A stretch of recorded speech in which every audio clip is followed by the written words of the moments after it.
Good morning, students. Let us continue with the next topic of chapter number 6, vascular cambium. The meristematic layer that is responsible for cutting off vascular tissues, xylem and phloem, is called vascular cambium. In the young stem, it is present in patches as a single layer between xylem and phloem. Later, it forms a complete ring. जब तक plant छोटा होता है तब तक वो patches में होती है. जैसे जैसे वो बड़ा होता जाता है उसकी सेकेंडरी ग्रोथ होना स्टार्ट होने लगती है, एक कंप्लीट रिंग बन जाती है. Formation of cambial ring. In dicot stem we know that only dicot stem can have cambial ring because they have cambium. So the cells of cambium present between primary xylem and primary phloem is the intrafascicular cambium. Intra means inside और fascicle means vascular bundle. तो vascular bundle के अंदर जो cambium है it is intrafascicular cambium. जबकि दो vascular bundle के बीच में जो cambium आएगा it will be interfascicular cambium. So the cells of the medullary rays adjoining these intrafascicular cambium become meristematic and form the interfascicular cambium. तो इंटरफैसिकुलर और इंट्राफैसिकुलर दोनों मिलकर एक कंटिन्यूस रिंग बना देंगे. That will be a continuous ring known as cambial ring. So this a continuous ring of cambium is formed that we can see in the later stages of a plant. Activity of this cambial ring. So the cambial ring becomes active and begins to cut off new cells both towards inner and outer. The cells cut off towards pith mature into secondary xylem. जो centre की तरफ cut off होंगे वो secondary xylem बनाएंगे, जो बाहर की तरफ कट ऑफ होकर बनेंगे वो सेकेंडरी phloem बनाएंगे. The cambium is generally more active towards inside and hence it results in the amount of secondary xylem more than the amount of secondary phloem and therefore soon forms a compact mass. The primary and secondary phloem get gradually crushed due to the continued formation and accumulation of the secondary xylem. जब इस cambial ring की activity inside ज़्यादा होगी तो उसकी वजह से secondary xylem ज़्यादा बनेगी और सारा प्रेशर बाहर की तरफ एक्सर्ट होगा. The primary xylem however remains more or less intact. उसे फ़र्क नहीं पड़ेगा पर प्राइमरी phloem और सेकेंडरी phloem दोनों क्रश होते रहेंगे in or around the center. At some places, the cambium forms a narrow band of parenchyma. कहीं कहीं पर कैम्बियम की वजह से पतले पतले पैरेनकाइमल सेल्स के भी बैंड्स बनेंगे which passes through the secondary xylem and the secondary phloem in the radial direction. These are called secondary medullary rays. Now here we can see the green band in between the each triangular piece, that is the intrafascicular cambium or vascular cambium. But in the next diagram we can see a black ring over there. So the portion between the two pyramids is known as interfascicular cambium. It is labeled also. So both jointly forms the cambial ring. Here we can see how the secondary phloem and secondary xylem are constructed and the black lines are formed which are secondary medullary rays. So primary medullary rays and secondary medullary rays are formed, small and big lines. Okay, so this way the secondary growth occurs and the stem changes to this structure. Now springwood and autumnwood. The activity of cambium is under control of many physiological and environmental factors. In temperate region, the climatic conditions are not uniform throughout the year. In the spring region, cambium is very active and produces large number of xylary elements having vessels with wider cavities. This we already learned when we were learning about the secondary xylem. So the secondary xylems have wider cavities. The wood formed during this season is called spring wood or early wood. In winter, the cambium is less active and forms fewer xylary elements that have narrow vessels, and this wood is called autumn wood or late wood. The spring wood is lighter in color and has a lower density whereas the autumn wood is darker and has higher density. The two kinds of woods that appear and alternate concentric rings constitute an annual ring. So both the light and dark ring combinedly are known as one annual ring.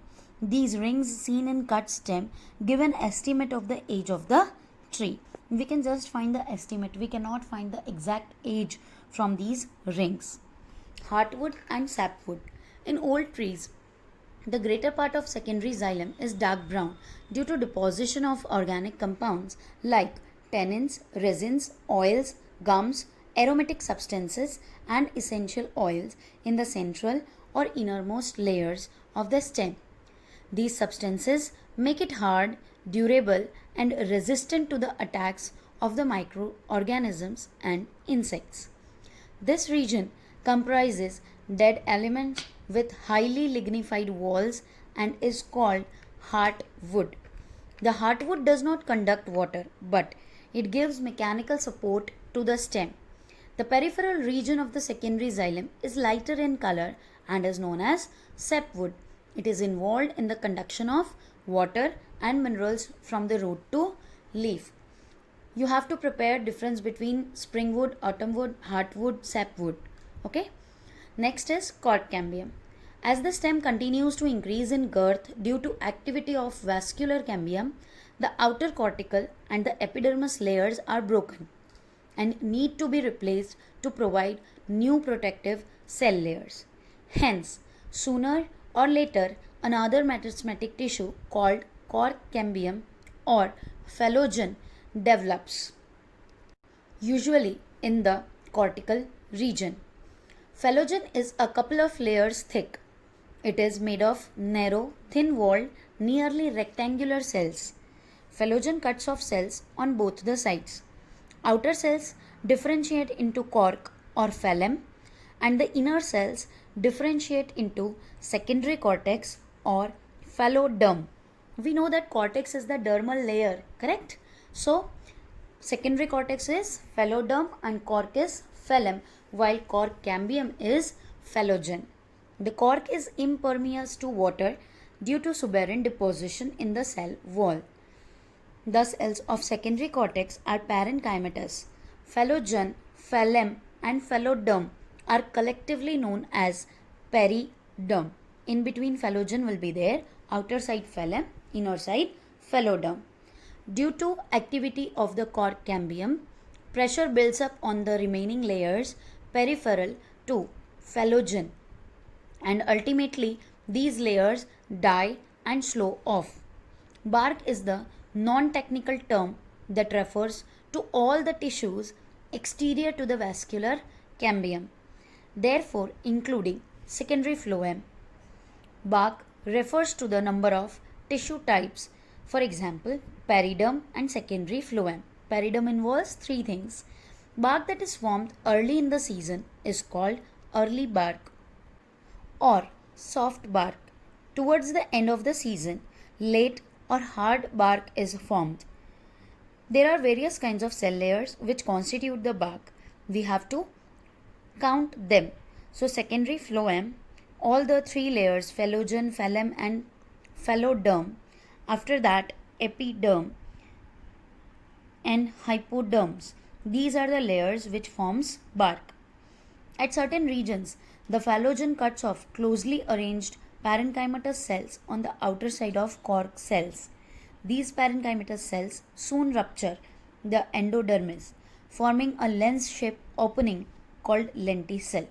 हमने पहले भी देखा था कुछ parenchymatous sales वहाँ पर भी बने थे जिन्होंने सेकेंडरी कॉर्टेक्स बनाया. यहाँ पर वो लेंटिसेल्स बना रहे हैं.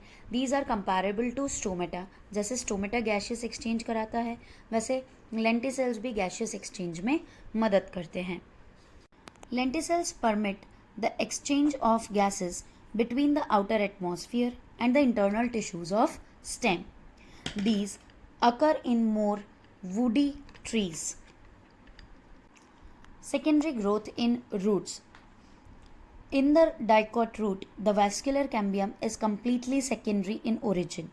It originates from the tissue located just below the phloem bundles. A portion of pericycle tissue above the protoxylem, forming a complete and a continuous wavy ring, which later becomes circular. Further events are similar to those already described above for the dicot stem. Here is the figure representing the ruptured epidermis and forming the lenticel. These are the complementary parenchymatous cells formed by the cork cambium outside the cork cells. Then the layer of the cork cambium that add on the cell to both the sides. The inner side added cell forms the secondary cortex. The next figure shows you the structure of bark, how you can differentiate the bark of a tree from the stem, and how you can observe the various pore-like structures on it. Here is the growth, secondary growth in the root of the dicot plant. We can see how the secondary growth occurs. First one, then second, then third, and the last fully grown secondary growth in the dicot root. So these are the various structures that will form and how the structures are arised one by one. This was all about chapter number 6, Anatomy of Flowering Plants. We have studied about the tissues, the tissue system, anatomy of dicot and monocot plants, particularly of stem, root and leaves, and then the secondary growth both in dicot stem as well as dicot root.